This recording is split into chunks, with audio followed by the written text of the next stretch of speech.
సర్వభూతస్థమాత్మానం సర్వభూతాని చ ఆత్మని ఈక్షతే యోగముక్తాత్మ సర్వత్ర సమదర్శనం. గీతని చదువుతున్న సవ్యసాచి తనకు అభిముఖంగా నేలపై కూర్చున్న భార్య లక్ష్మిని చూస్తూ అన్నాడు వేదాంతిలా. అంతటా సమదృష్టి కలిగి యోగమును ఏకత్వమును పొందినవాడు తనను అందరిలో అన్నిటిలోనూ చూసుకుంటాడు. ఇలా పరిపూర్ణమైన స్పృహ కలిగినవాడు సమాజాన్ని జగత్తును పరిపూర్ణం చేస్తాడే గాని తన వెలితితో ఎవ్వరికీ వ్యధ కలిగించడు. జీవితాన్ని ఉనికిని అలాగే ప్రపంచాన్ని తన స్వార్థానికి తనకు పరిమితం చేసుకోవాలనుకోవడం ఆధ్యాత్మికంగా భ్రాంతి, అజ్ఞానము, సాంఘికంగా అధర్మము, సంఘర్షణ అవుతుంది.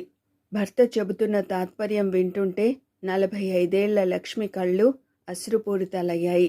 వినమ్రంగా భర్తకి చేతులు జోడించిందామె.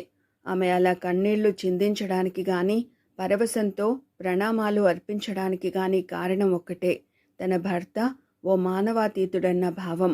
ఆయన ఒకవేళ పోలీస్ డిపార్ట్మెంట్లో చేరి ఉండకపోతే ఈ దేశం గర్వించదగ్గ మరో వివేకానందుడు అయ్యుండేవాడు. భారతదేశ వేదాంత సంస్కృతిని విదేశాల దాకా వ్యాపింపజేసేవాడు. ఇది ఆమె ఖచ్చితమైన అభిప్రాయం. పెళ్లైన కొత్తలో మామూలు పోలీస్ ఆఫీసర్గా ఉండేవాడు కానీ ఓ దశాబ్దంగా సవ్యసాచి చాలా మారిపోయాడు. పాపభీతి మూలంగా మారాడని కొందరంటే, కాదు చుట్టూ ఉన్న మనుషుల్ని మభ్యపెట్టడానికని మరికొందరు అనుకుంటుంటారు. ఏది ఏమైతేనేం హఠాత్తుగా సవ్యసాచి మొదలుపెట్టిన వేదాంత చర్చలు, ప్రతి ఆదివారం రామకృష్ణ మఠాన్ని సందర్శించడాలు, అడపాదడపా స్వామీజీలని ఇంట్లో పెట్టుకుని భక్తి తత్పరతల్ని ప్రకటించడాలు చాలామందికి చర్చనీయమైన అంశాలయ్యాయి. లక్ష్మి అంతగా చదువుకోని భార్య కావడం కూడా అతనికి చాలా ఉపయోగపడింది. అసలు అతను పెరిగి పెద్దయింది మేనమామ మేనత్తల దగ్గరే అయ్యుండకపోతే మేనకోడలు లక్ష్మిని పెళ్లి చేసుకుని ఉండేవాడు కాదు. అది వేరే విషయం. కానీ అంత గొప్ప భర్త దొరకడం అదృష్టంగా భావించిన లక్ష్మి తరచూ తన భర్తని గురించి, అతని నిజాయితీ గురించి ప్రముఖుల భార్యల ముందు, పనివాళ్ల ముందు మాట్లాడడంతో సవ్యసాచికి అది గొప్ప పబ్లిసిటీ అయింది. పెళ్లైన కొత్తలో 3000 జీతంతో మొదలైన తన భర్త 1/2 కోటి ఆస్తిని ఎలా సంపాదించాడా అన్నది ఆమెకు అవసరం లేదు. అంతా దేవుడి దయ అనుకోవడం ఆమెకు చాలా ఇష్టమైన విషయం. సాక్షాత్తు దేవుడు దిగివచ్చి నా దయ కాదు, మీ ఆయన పనిచేసే డిపార్ట్మెంటు అలాంటిది అని చెప్పినా నమ్మదామే. అవసరమైతే ఆ వచ్చింది దేవుడే కాదంటుందేమో కానీ తన భర్త ఒక అవినీతిపరుడంటే ఆమె సహించలేదు. మళ్ళీ మాట్లాడితే నా భర్తని ఆడిపోసుకున్న వాళ్ళ కళ్ళు పోతాయని ఘంటాపథంగా చెబుతుంది దేవుడికైనా. ప్రతిరోజు సాయంకాలం లైట్లు వెలిగించాక కేంద్ర రాష్ట్ర ప్రభుత్వాల నుంచి భర్తకి వచ్చిన పోలీస్ మెడల్స్ని చూసి కూడా కళ్ళకద్దుకునే ఆమె ఆ రోజు యథాప్రకారం లైట్లు వెలిగించి కళ్ళకద్దుకునే కార్యక్రమంలో నిమగ్నమై ఉండగా లోపలికి వచ్చాడు వశిష్ఠ.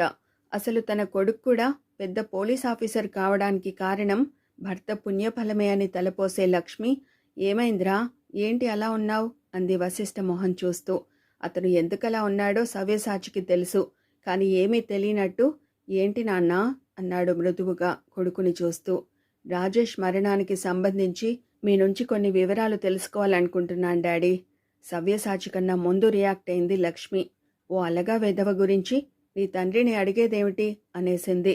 భర్తతో కొడుకు అలా మాట్లాడడం ఇష్టం లేనట్టు. వశిష్ఠ నిశ్చేష్టుడిలా చూశాడు. రాజేష్ గురించి అమ్మకిలా తెలుసు? సవ్యసాచి ఇబ్బందిగా కదిలాడు లక్ష్మి అనవసరమైన జోక్యంతో. ఈ విషయం మీ మమ్మీకెలా తెలిసిందని ఆశ్చర్యపోతున్నావా వశిష్ఠ? మృదువుగా అడిగాడు సవ్యసాచి. నువ్వు రాకముందే మీ అమ్మతో ఈ విషయం చర్చించాను. ఒక పోలీస్ ఆఫీసర్గా కాదు, ఓ తండ్రిగా. నిజమే, రాజేష్ని గూండాలు కాలేజీ నుంచి లాక్కుపోయాక రాజేష్ తండ్రి రాజారాం గారు నాకు ఫోన్ చేసి సహాయాన్ని కోరారు. ఒక ఆదర్శవంతుడైన ఉపాధ్యాయుడిగా రాజారాం గారి గురించి తెలిసిన నేను అసలు అలాంటి బిడ్డకి ఆయన తండ్రి కావడం ఏమిటా అని ఆశ్చర్యపోయాను.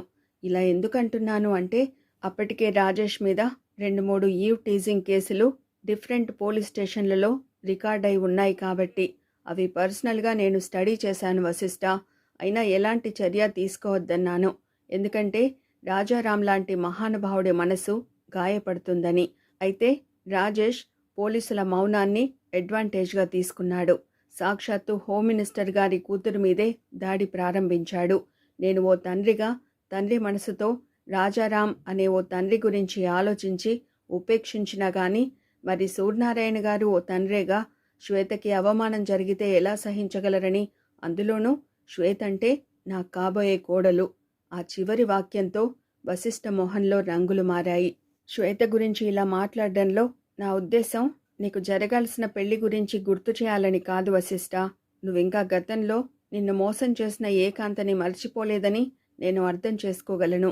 ఆ గాయం పచ్చిదనంతో నువ్వు ఇప్పటికే నిద్రలేని రాత్రుల్ని గడుపుతున్నావని ఊహించగలను.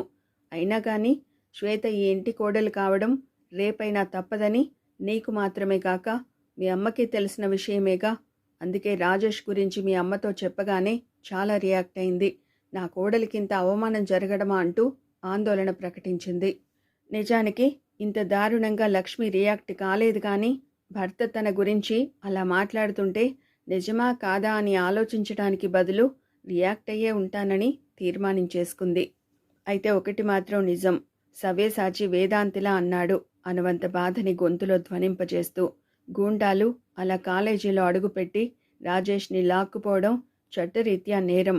ఆ విషయం నేను హోమ్ మినిస్టర్కి తెలియజేసి బలంగా ఖండించాను కూడా. శ్వేత నాకు కాబోయే కోడలైనా కానీ, జరిగింది జరగాల్సింది కాకపోయినా కానీ అలా గూండాయిజంతో సమస్యని పరిష్కరించాలనుకోవడం నేను సహించలేనిదని తెగ్గేసి చెప్పాను. దానికైన బాధపడలేదు. సుందర చైతన్యానందగారు చెప్పిన సనాతన స్రవంతిని ఉటంకించారు. అజ్ఞానే నావృతం జ్ఞానంతేవ మహ్వింతి జాంతవః అని శ్రీకృష్ణ పరమాత్మ భగవద్గీత 5వ అధ్యాయంలో ఏమన్నారో సూర్యనారాయణ గారి నోటి వెంట వినగానే అసలు జీవులు మోహం చెంది తమ పరిధుల్ని దాటి ప్రవర్తించడానికి వారిని చుట్టిన అజ్ఞానమే కారణమా అన్న మీమాంసలో పడ్డాను. రాజేష్ కూడా అలాంటి మోహంతోనే అమ్మాయిల వెంట పడ్డం నిజమైతే మరి శరీరానికి శిక్ష అవసరమే అని నమ్మాను. అయినా అసలు సూర్యనారాయణ గారు దండించారే తప్ప ఆత్మహత్య చేసుకోమని ప్రోత్సహించలేదుగా. హత్య కానీ హత్యకి ప్రేరేపించడం కానీ చట్టరీత్యా నేరం అవుతుంది తప్ప దండించడం కాదుగా. దండించకుండా ఆయన రాజేష్ని అరెస్ట్ చేయించి ఉంటే కాలేజీ నుంచి డీబార్ అయ్యేవాడు. జైలు శిక్షతో భవిష్యత్ అంతా నాశనం చేసుకునేవాడు. అది కాకూడదనేగా ఆయన మందలించి వదిలింది. ఆయన మందలించి వదిలిపెట్టలేదు డాడీ. తండ్రి తాత్వికమైన ఉపదేశాల్ని అర్ధోక్తిగా ఖండిస్తూ అన్నాడు వశిష్ఠ. రాజేష్ని శారీరకంగా హింసించడమే కాక మీరు చాలా గొప్పవాడని చెప్పే రాజారాం గారిని బ్రూటల్గా చావగొట్టారు. అప్పుడది శిక్షార్హమైన నేరమేగా. అలా అయితే నేరస్తుడి నుంచి నిజం రాబట్టాలని మనం ఉపయోగించే 3rd డిగ్రీ ట్రీట్మెంటు నేరమే. ఆ లెక్కన మనలో సగం మంది ఈ పాటికి జైలుకు వెళ్ళాలి వశిష్ఠ. ప్రశాంతంగా నవ్వాడు సవ్యసాచి. నిజమే, అంత బ్రూటల్గా ప్రవర్తించాల్సింది కాదు. కానీ శ్వేత అంటే హోమ్ మినిస్టర్ గారి ఒక్కగానొక్క కూతురు, పైగా నీ కాబోయే భార్య. ఇప్పటికి చాలాసార్లు ఈ ఆలోచన వ్యక్తం చేసిన సవ్యసాచి ఈరోజు 4-5 సార్లు అదే విషయాన్ని చర్చించడంతో వినటానికి మనస్కరించనట్టు వేగంగా గదిలోకి వెళ్ళబోయాడు. వశిష్ఠ సవ్యసాచి పిలుపుతో టక్కున ఆగాడు. నేను చెప్పిందంతా నువ్వు నమ్మాల్సిన అగత్యం లేదు. నువ్వు కూడా మొత్తం ఇన్వెస్టిగేట్ చెయ్యి. శ్వేతని, ప్రిన్సిపాల్ని అప్పటికే అతను కలిసి చాలా ఆరా తీసినట్టు తెలిసిన సవ్యసాచి ఇంకా ఎఫెక్టివ్గా తన అభిమానాన్ని ప్రదర్శించాడు.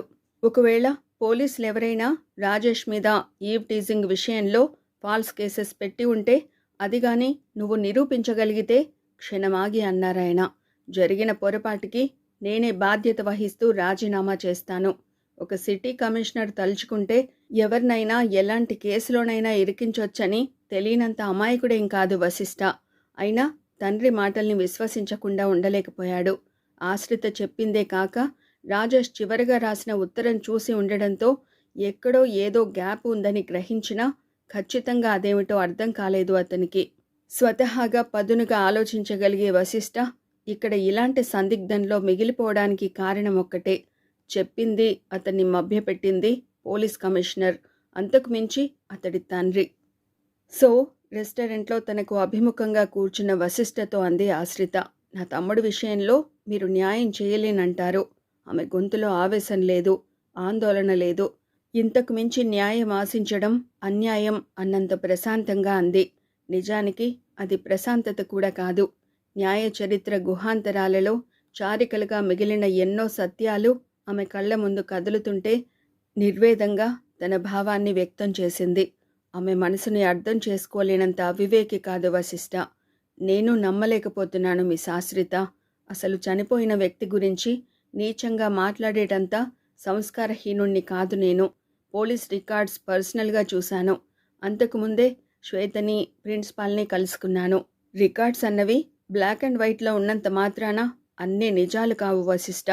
రికార్డెడ్ మ్యాటర్ నిజమే అయితే ఎందరో మేధావుల ఆలోచనలతో రూపుదిద్దుకున్న రాజ్యాంగం కూడా ఖచ్చితంగా ఈ దేశంలోని ప్రతి మనిషికి న్యాయం చేయగలగాలి.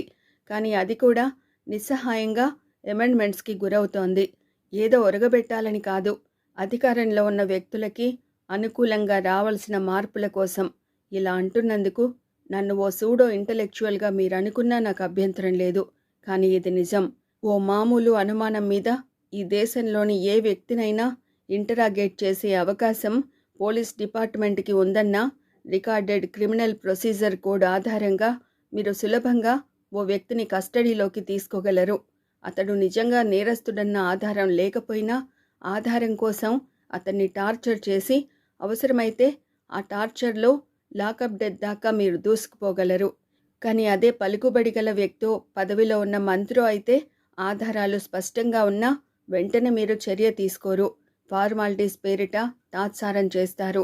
పై అధికారుల ఆదేశాల కోసం వెయిట్ చేయడమో లేకపోతే ఖచ్చితమైన సాక్ష్యం లేదనే నెపంతోనో ఇన్వెస్టిగేషన్ని ఆదిలోనే సమాధి చేస్తారు.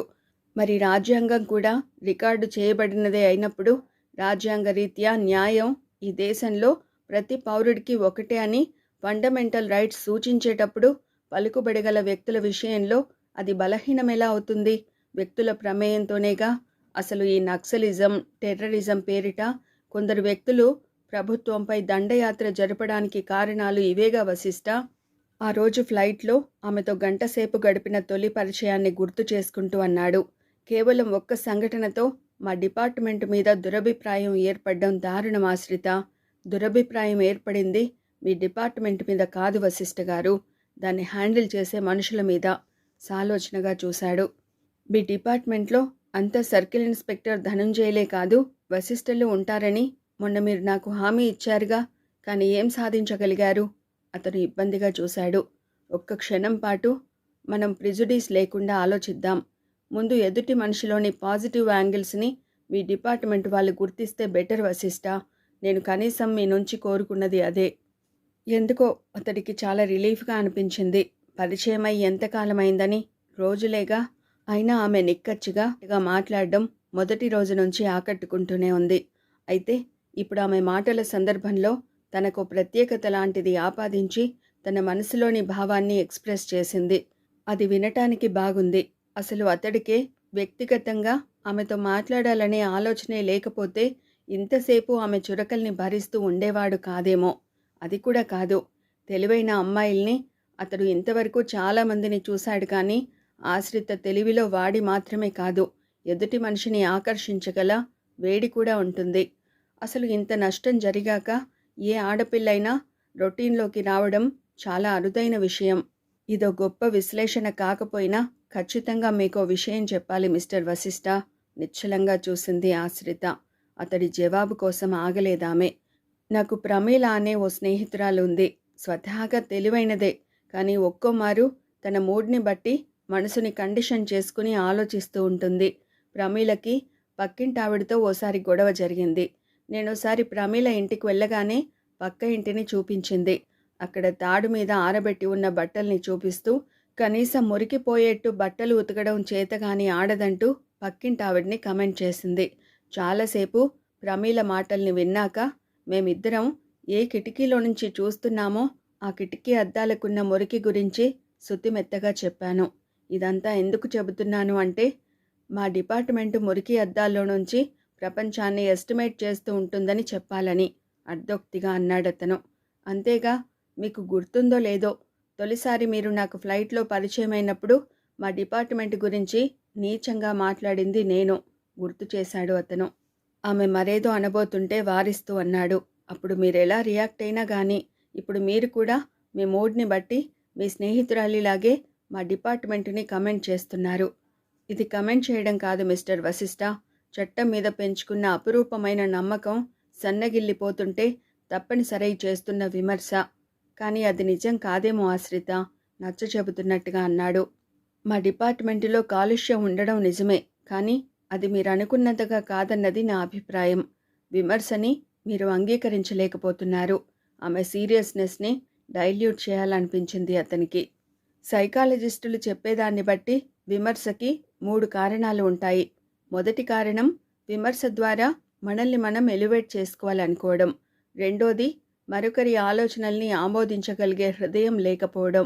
మూడోది మనకు నచ్చనిది మరెవరికి నచ్చకూడదనే భావంతో మన అభిప్రాయాన్ని రుద్దాలని ప్రయత్నించడం.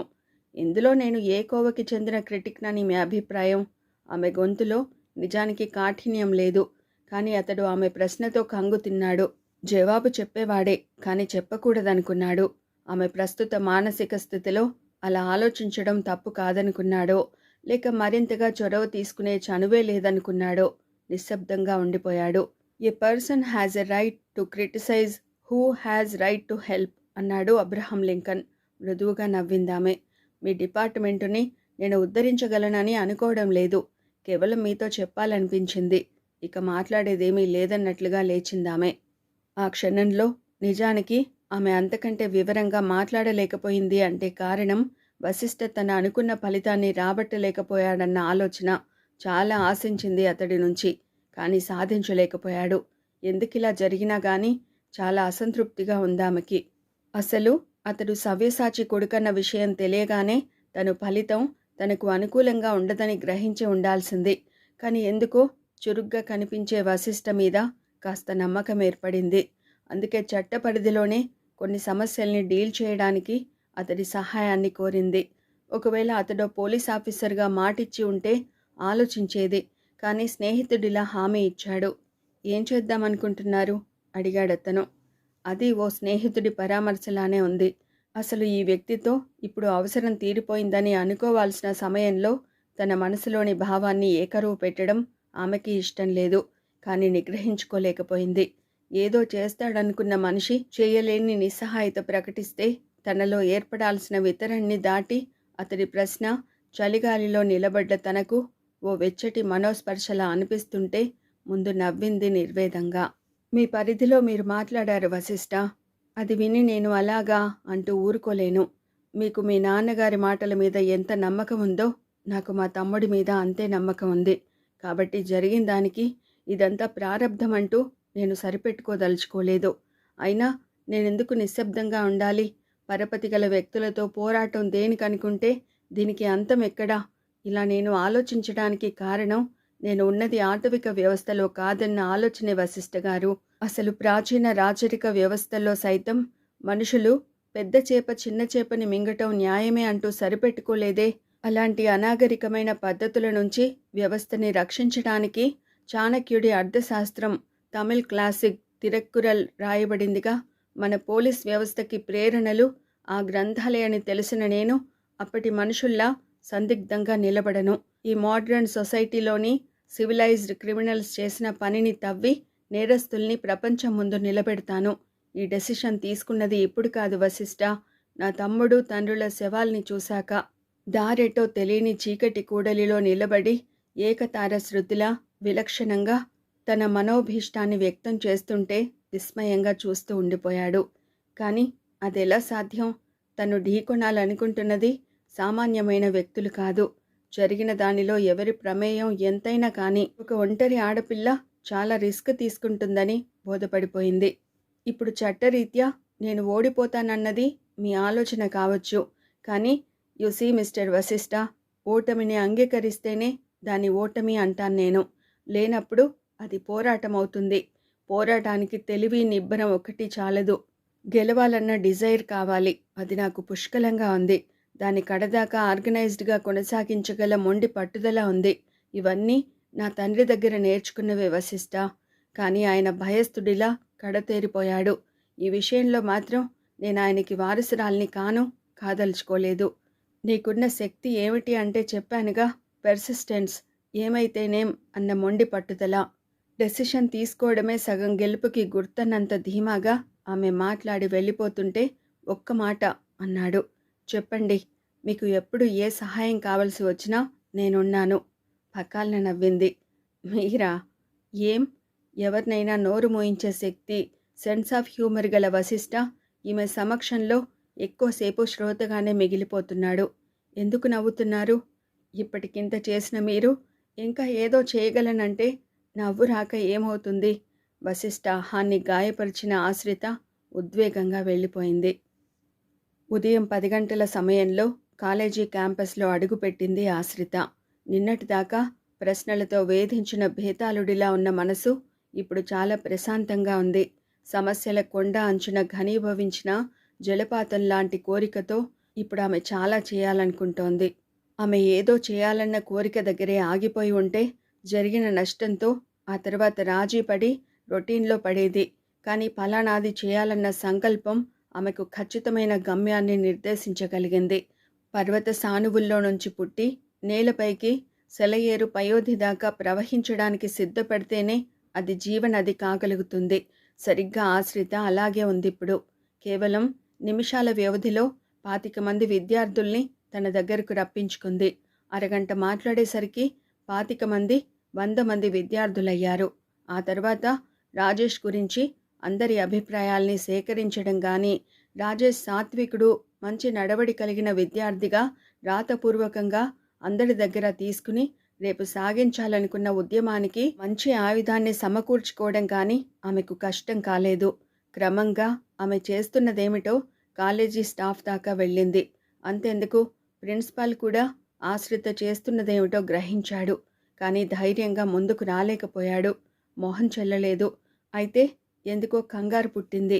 అసాధారణమైన తెలివితో పాటు ఐఏఎస్ ఇంటర్వ్యూ దాకా వెళ్ళగలిగిన అమ్మాయిగా ఆశ్రిత గురించి తెలిసిన ప్రిన్సిపాల్ గారు ఇప్పుడేం కాబోతుంది అని ఆలోచిస్తుండగానే స్టూడెంట్స్ ఆశ్రిత దగ్గరికి ఓ అబ్బాయిని లాక్కొచ్చారు.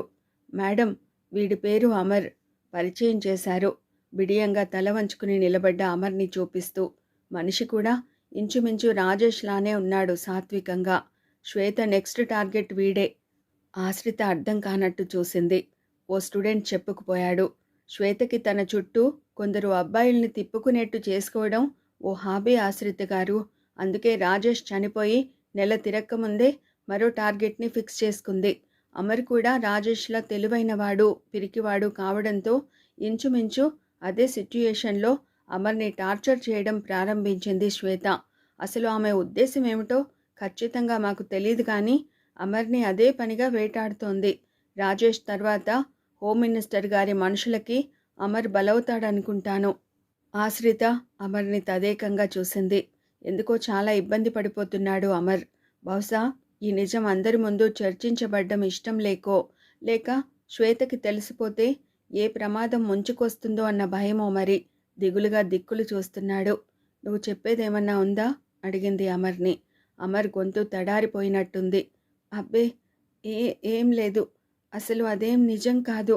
భయపడిపోతున్నాడు. శ్వేతని ఇష్టపడుతున్నావా? ఆహా, కంపించిపోయాడు జవాబు చెబుతూ. శ్వేత నిన్ను ఇష్టపడుతుందా? ఆహా, కాదు. పొడి పొడిగా జవాబు చెబుతుంటే ఉన్నట్టుండి టక్కున అడిగింది. మరి ఏం చేయాలనుకుంటున్నావు? మరో కాలేజీలో చేరిపోదామనుకుంటున్నాను.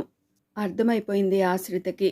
సైకలాజికల్గా కుదిపి సులభంగా జవాబు రాబట్టగలిగింది. అమర్ శ్వేత దూకుడికి తట్టుకోలేక ఏకంగా కాలేజీ వదిలిపెట్టి వెళ్ళిపోదాం అనుకుంటున్నాడు. రాజేష్కి జరిగింది తెలుసు కాబట్టి అలాంటి నిర్ణయం తీసుకున్నాడు. బహుశా రాజేష్ కూడా అప్పుడు ఇలాగే ఆలోచించి ఉంటాడు. కానీ ఇంత అనర్థాన్ని ఎక్స్పెక్ట్ చేసి ఉండడు. ఎందుకో ఉన్నట్టుండి వశిష్ఠ అన్న మాటలు జ్ఞప్తికి వచ్చాయి. రాజేష్ మీద ఈవ్ టీజింగ్ కేసులున్నాయట. గడ్డి పరికలా చిరుగాలి అలకి సైతం కదలాడే రాజేష్ అమ్మాయిల వెంటపడి అదే పనిగా అందర్నీ హింసించేవాడట. ఆత్మన్యూనత భావాన్ని ఆయువుగా మార్చుకుని ఎంతో కష్టపడితే తప్ప ఎదగడం కష్టమని సుమారు 2 దశాబ్దాల వయసులోనే ఆశావాదపు కుంకుమ పూలని ఆలోచనల లక్ష్యాలకి అర్చనగా మార్చుకున్న ఓ పసికందు జులాయి వెధవల అమ్మాయిల్ని వేధించడమే కాక పోలీస్ రికార్డ్స్ దాకా వెళ్ళాడట. ఆశ్రిత నేత్రాలు రుధిరాసుర సంధ్యలా అరుణిమని పుంజుకుంటున్న సమయాన చూసింది సమీపంలో ఓ ఖరీదైన కారు ఆగటాన్ని. శ్వేత కారులోంచి దిగుతున్న అమ్మాయి గురించి గుసగుసల్లా మాట్లాడుతూ విద్యార్థులు కంగారుగా కదలడం ప్రారంభించారు. కూలింగ్ గ్లాసెస్ని తీసి ఓరకంట చూసింది శ్వేత. ముందుకి 2 అడుగులు వేసింది గర్వంగా. అది గర్వం కూడా కాదు. నాకేం తక్కువ, భూగోళాన్నే కాదు, కావాలనుకుంటే ఖగోళాన్ని కాల్చి విడిచిపెట్టగలనన్న అహం. సరదా పుడితే సముద్రాన్ని కూడా కాలేజీకి రప్పించి ఉప్పెనని సృష్టించగలనన్నట్టుగా నడుస్తోంది. శ్వేత పిలిచింది ఆశ్రిత అసంకల్పితంగా. ఎస్ ఆగింది శ్వేత హుందాగా. అంతవరకు ఆశ్రిత చుట్టూ గుమిగూడిన స్టూడెంట్స్ క్లాస్ రూమ్ల వైపు నడుస్తున్నారు. అనవసరమైన రాద్ధాంతానికి తాము సాక్షులం కాలేమన్నట్టుగా. మీతో మాట్లాడాలి అంది ఆశ్రిత సాధ్యమైనంత తగ్గు స్వరంతో. ఏ విషయంలో? శ్వేత దురుసుగా మాట్లాడినా కోపగించుకోకూడదు అనుకుంది ఆశ్రిత. శ్వేతని కలిసి మాట్లాడాలని ఆశ్రితకి లేదు ఆ క్షణం దాకా. కానీ హఠాత్తుగా కనిపించేసరికి ఉత్సుకతని ఆపుకోలేకపోయింది. అసలు ఆమెను నిలదీయడం ఆశ్రిత అభిమతం కాదు. పోలీసులేమన్నా, ఎవరి అభిప్రాయం ఎలా ఉన్నా కానీ శ్వేత రాజేష్ వట్టి అమాయకుడని ఒక్క మాట అంటే చాలు అనువంత సంతృప్తితో వెళ్ళిపోవాలనుకుంది. నేను రాజేష్ అక్కని. శ్వేత మొహంలో ఆశ్చర్యం లేదు. సో వాట్ అంది. ఆమె మనసు చివుక్కుమంది. నిన్నగాక మొన్న వెంటపడి తన ఇష్టాన్ని ప్రదర్శించిన శ్వేత రాజేష్ మరణానికి అనుమాత్రమైన కలత చెందుతున్నట్టు లేదు. మీ నుంచి కొన్ని వివరాలు తెలుసుకోవాలనుకుంటున్నాను. శ్వేత తనకన్నా వయసులో చిన్నదని తెలిసినా గౌరవంగా బహువచనం ఉపయోగిస్తోంది ఆమె. ఓ 5 నిమిషాలు స్పేర్ చేయగలరా? నాకు టైం లేదు ప్లీజ్ అర్థిస్తున్నట్టుగా చూసింది ఆశ్రిత. Just 5 minutes. ఇలా ఆమె ప్రాధేయపడ్డం నచ్చిందేమో. అడుగు అంది ఏకవచనంతో. రాజేష్ గురించి మీ అభిప్రాయం ఏమిటి? అది పోలీసుల్ని అడిగితే బెటర్ నవ్వింది ఆమె. మీకున్న పరపతితో పోలీసుల్ని మీకు అనుకూలంగా పెరేడ్ చేయించగలరు శ్వేత. మరి తెలిసి నన్ను నిలదీయడంలో నీ ఉద్దేశం ఏమిటి? నేను నిలదీయడం లేదు. రాజేష్ గురించి మీ అభిప్రాయం తెలుసుకోవాలనుకుంటున్నాను. హీఈస్ ఎ రోగ్. ఆమె పిడికిలి బిగుసుకుంది. నా స్థాయి చూడకుండా నా వెంటపడి నన్ను ట్రాప్ చేయాలని చూసేవాడు. కానీ ఈ కాలేజీలో అంతా మరోలా చెప్పారు. వాళ్ళంతా రోగ్స్. వాళ్ళు రోగ్సో లేక నువ్వు ఏదన్నా చేసి నెగ్గుకు రాగలనని నిరూపించుకోవాలనుకునే రోగిష్టువో నాకు తెలియదు శ్వేత. కానీ అంతా చెప్పింది రాజేష్ వెంటపడేదానివన్న నిజం. అంత కర్మ నాకేం పట్టింది? సీరియస్గా అంది శ్వేత. గావు కేకలు పెట్టకు శ్వేత, ఆశ్రిత హెచ్చరికలా అంది కోపాన్ని దిగమింగుకుంటూ. నువ్వేమిటి అన్నది ఒక్కటే కాదు, రాజేష్ కోసం నువ్వెంత వెంపర్లాడేదానివో స్టూడెంట్స్ అంతా స్టేట్మెంట్స్లా రాసిచ్చారు. అది చాలు. ఏం చేస్తావే? శ్వేత హద్దులు దాటింది ఆవేశంగా 2 అడుగులు ముందుకేసి. ఈ సాక్ష్యాధారాలని నేను పత్రికలకి అందించగలను. నీ తండ్రి పరపతి మూలంగా నిద్రపోయినట్టు నటిస్తున్న పోలీస్ డిపార్ట్మెంటుని మేల్కొల్పగలను. కనీసం వ్యక్తిగతంగా నిన్ను చాలా నష్టానికి గురి చేయగలను. విభ్రమంగా చూస్తున్న శ్వేతతో అంది ఆశ్రిత ఆవేశంగా. నా తమ్ముడి చావు విషయంలో నీ తండ్రిని శిక్షించగలనో లేదో నాకు తెలియదు శ్వేత. కానీ పెళ్లి కావలసిన నిన్ను అన్పాపులర్ చేయగలను. అది నా ఉద్దేశం కాదు. అందుకే చాలా భవిష్యత్తు గల నిన్ను నేను పర్సనల్గా అడుగుతున్నాను. ఒక్క మాట, కేవలం నా తమ్ముడు అమాయకుడన్న ఒక్క మాట నీ నోటి నుంచి వింటే చాలు. నా పోరాటంలో నిన్ను నీ పేరుని ఉపయోగించకుండా జాగ్రత్త పడతాను. ఎస్ శ్వేత, నేనెంత నష్టపోయినా కానీ సాటి ఆడపిల్లగా నిన్ను నష్టానికి గురి చేయకుండా ఉండాలి అంటే నిజాయితీగా నిజం చెప్పు. నువ్వు కానీ నీ సపోర్టుగా నిలబడ్డ ఈ కాలేజీ స్టూడెంట్స్ కానీ నన్ను ఎలాంటి నష్టానికి గురి చేయలేరు ఆశ్రిత. ఎగతాళిగా నవ్వింది శ్వేత. ఎందుకో తెలుసా? నేను కమిషనర్ సవ్యసాచికి కాబోయే కోడల్ని కాబట్టి. దిగ్భ్రాంతిగా చూసింది ఆశ్రిత. చాలా ప్రశ్నలకి జవాబులా శ్వేత అద్భుతమైన నిజం చెప్పింది. తన తండ్రి కంప్లైంట్ చేసినా సవ్యసాచి ఎందుకు జోక్యం చేసుకోలేదో అర్థమైపోయింది. సో వశిష్ఠకి కాబోయే భార్యవన్నమాట. ఒకవేళ వశిష్ఠ కూడా రాజేష్ విషయంలో తన తండ్రి ఆలోచనల్నే సమర్థించడానికి కారణం ఇదేనేమో అని ఆశ్రిత క్షణం పాటు అనుకుంటే అది ఆమె తప్పు కాదు. తమ్ముడి మరణం అనే ఒక్క సమ్మెటపోటుతో పగిలిన గుండె ఆమెది. తండ్రి కూడా కనుమరుగు కాగానే మెదడు కూడా మొద్దుబారిపోయింది. ఎంత మేధతో ఆలోచిస్తున్నా ఆరోగ్యపు వాకిటి ముందు వెలిసిన నందివర్ధనం లాంటి ఆశ్రిత ఒక్కో సమయాన సృష్టి చివరి లయంలోని శూన్యంలా ఇంకా ఇబ్బంది పడుతూనే ఉంది. ఇంత కన్నీరు, రవంత కంగారు ఆమెను ఆందోళన పరుస్తున్నా అది ప్రపంచానికి తెలియకుండా తనకు మాత్రమే పరిమితం చేసుకుని బహిరంగంగా తన నిబ్బరాన్ని ప్రకటిస్తోంది. ఇక నువ్వు వెళ్ళొచ్చు అంది శ్వేత సగర్వంగా. అది కాదు శ్వేత, శ్వేతని అసహ్యించుకోకూడదని, అసలు అలాంటి స్థితి ఆమె కలిగించకూడదని ఇంకా నచ్చజెప్పబోయింది ఆశ్రిత. కనీసం ఒక్కసారి నీ నోటితో రాజేష్ అమాయకుడని రహస్యంగా చెప్పేయ్, వెళ్ళిపోతాను. చచ్చిన వాడి గురించి చెబితే నీకు ఒరిగేదేమిటి? ఆత్మసంతృప్తి. అలాగా? అయితే విను, వాడో స్కౌండ్రల్. ఆశ్రిత కళ్ళ నుంచి నీటి బొట్టు రాలిపడ్డం మాత్రమే కాదు, శ్వేతని అంత సులభంగా క్షమించకూడదని నిర్ణయించుకుంది ఆ క్షణంలోనే.